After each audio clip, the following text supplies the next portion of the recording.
कभी महसूस किया है, जिंदगी चल तो रही है पर महसूस नहीं हो रही। चेहरे पर मुस्कान है लेकिन दिल में सन्नाटा है। रिश्ते हैं पर जुड़ाव नहीं, काम है पर जुनून नहीं। ऐसा इसलिए क्योंकि हमारा दूसरा ऊर्जा केंद्र स्वादिष्ठान चक्र धीरे धीरे सो गया है। ये वही जगह है जहां से हमारी भावनाएं, रचनात्मकता और आनंद बहते हैं, जहां से जिंदगी रूटीन नहीं बल्कि फ्लो बनता है। स्वादिष्ठान चक्र शरीर के नाभि के नीचे जननांगों के पास स्थित होता है। इसका तत्व है जल यानी वाटर, और जल का स्वभाव है बहना, रूप बदलना और हर जगह जीवन देना। जब यह चक्र खुला होता है तो इंसान अपने भावों को महसूस करता है, उनसे सीखता है और उन्हें रचनात्मकता में बदल देता है। पर जब यह चक्र ब्लॉक होता है तो इंसान सूख जाता है, भावनाएं रुक जाती हैं और जीवन फ्लो के जगह फ्रिक्शन बन जाता है। एक आम इंसान जिसकी जिंदगी में सब कुछ था पर कुछ महसूस नहीं था। सुबह उठता, वही दिनचर्या, ऑफिस में काम करता, पर हर मुस्कान बनावटी थी। पत्नी भी अब दूर दूर रहने लगी थी। वो कहती, तुम कहीं खो गए हो, और सच में वो खुद से खो गया था। एक दिन शाम को वो बारिश में भीगते हुए घर लौट रहा था। रास्ते में उसने एक ध्यान केंद्र देखा। अंदर से कोई मंत्र की ध्वनि आ रही थी, वम वम वम। वो रुक गया, आवाज उसके दिल तक उतर गई। वो अंदर गया और वहां के शिक्षक ने कहा, यह तुम्हारे स्वादिष्ठान चक्र की पुकार है, तुम्हारे अंदर का जल सूख चुका है। वो पहली बार ध्यान में बैठा। उसने आंखें बंद की और कल्पना की कि जैसे उसके नाभि के नीचे एक गर्म नारंगी सूर्य धीरे धीरे चमकने लगा। हर सांस के साथ वो सूर्य और तेज होता गया और वो महसूस करने लगा कि कुछ उसके भीतर पिघल रहा है। धीरे धीरे उसकी आंखें नम हो गईं। सालों से दबा हुआ दर्द, गिल्ट, डर सब पिघलकर बह निकला और उसी बहाव के साथ उसकी ऊर्जा बदल गई। चेहरे पर एक नई शांति थी। वो वही इंसान था, पर जैसे उसके चारों ओर लाइट ऑरा हो। लोग कहते, तुम्हारे अंदर कुछ ग्लो कर रहा है। ये ग्लो कोई जादू नहीं था, ये था स्वादिष्ठान चक्र का जागरण। स्वादिष्ठान का संस्कृत अर्थ है अपना आधार या the seat of the self. ये चक्र हमारे सबकॉन्शियस मन से जुड़ा है, जहां हमारी दबाई हुई भावनाएं, इच्छाएं, यादें और दर्द संग्रहित रहते हैं। यही वो जगह है जहां से हमारा इनर चाइल्ड बोलता है।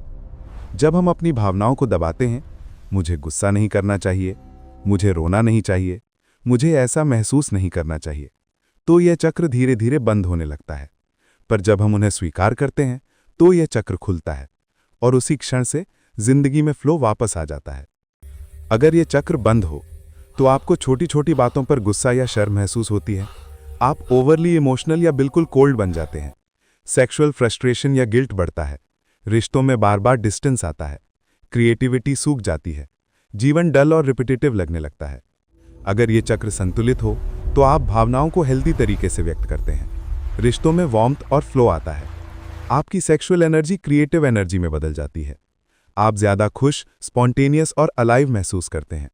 आपकी प्रेजेंस मैग्नेटिक बन जाती है। जल तत्व से जुड़ें। हर दिन कुछ मिनट जल के साथ कॉन्शियसली जुड़ें।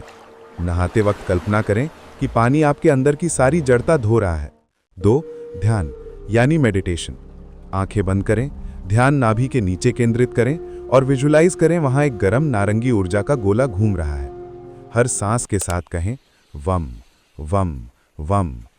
महसूस करें कि आपके इमोशंस अब फ्लो में हैं। 3. मूवमेंट मेडिटेशन यानी डांस या लो फ्लो योगा। धीरे धीरे अपने हिप्स और लोअर बेली को मूव करें। पानी की तरह फ्लेक्सिबल बने। इमोशन को फ्रीज मत करो, उसे फ्लो करने दो। 4. अफर्मेशंस। मैं अपने शरीर और भावनाओं का सम्मान करता हूं। मैं आनंद का पात्र हूं। मैं अपनी इच्छाओं को स्वीकार करता हूं। मैं जीवन के हर रूप को खुले दिल से महसूस करता हूं। 5. Creative rituals. कुछ नया बनाइए। पेंटिंग, म्यूजिक, जर्नलिंग, कुकिंग, क्योंकि ये चक्र तब खिलता है जब आप क्रिएशन करते हैं। जब ये चक्र पूरी तरह खुलता है तो आपकी ऊर्जा सिर्फ व्यक्तिगत नहीं रहती, वो सार्वभौमिक यानी यूनिवर्सल हो जाती है। आपका प्रेम अब किसी व्यक्ति तक सीमित नहीं रहता, वो हर जीव, हर अनुभव और हर भावना के लिए खुल जाता है। आप पानी की तरह बन जाते हैं, जहां भी जाते हैं वहां जीवन ले जाते हैं, और यही असली साधना है, फ्लो में रहना। याद रखिए, अट्रैक्शन चेहरे से नहीं, ऊर्जा से होती है, और ये ऊर्जा तब जगती है जब आप खुद को पूरी तरह महसूस करने की अनुमति देते हैं। तो हर दिन कुछ पल अपने स्वादिष्ठान चक्र के लिए निकालिए, थोड़ा पानी, थोड़ा ध्यान और थोड़ी ईमानदारी अपने अंदर के फ्लो के साथ। क्योंकि जब ये चक्र खुलता है तो आप सिर्फ जिंदा नहीं रहते, आप जीने लगते हैं। अगले वीडियो में हम बात करेंगे तीसरे चक्र की, मणिपुर चक्र, आत्मशक्ति और आत्मविश्वास का केंद्र। तो दोस्तों, जिंदगी में अगर आप मेहनत कर रहे हैं, सीख रहे हैं, तो याद रखिए, हर छोटा कदम बड़ी मंजिल की तरफ जाता है। हो सकता है आज सिर्फ 10 रुपये की अर्निंग दिख रही हो, पर यही एक दिन 10,000 में बदल जाएगी। कभी अपने सपनों को छोटा मत समझो, क्योंकि जब आप लगातार कोशिश करते हो तो ब्रह्मांड भी आपकी मेहनत का जवाब जरूर देता है। अगर इस वीडियो ने आपको थोड़ा भी मोटिवेट किया तो दिल से लाइक करो और अपनी लाइफ की कहानी या सजेशन कमेंट में जरूर शेयर करो। शायद आपकी बात किसी और की जिंदगी बदल दे। और हाँ, ऐसी ही रियल लाइफ कहानियां, अर्निंग सीक्रेट्स और मोटिवेशन पाने के लिए सब्सक्राइब कर लो चैनल को, क्योंकि अगले वीडियो में हम बात करेंगे कैसे छोटे छोटे कदम मिलकर आपकी पूरी जिंदगी बदल सकते हैं। मिलते हैं अगले वीडियो में, तब तक याद रखो, सपने मत छोड़ो, बस कोशिश जारी रखो।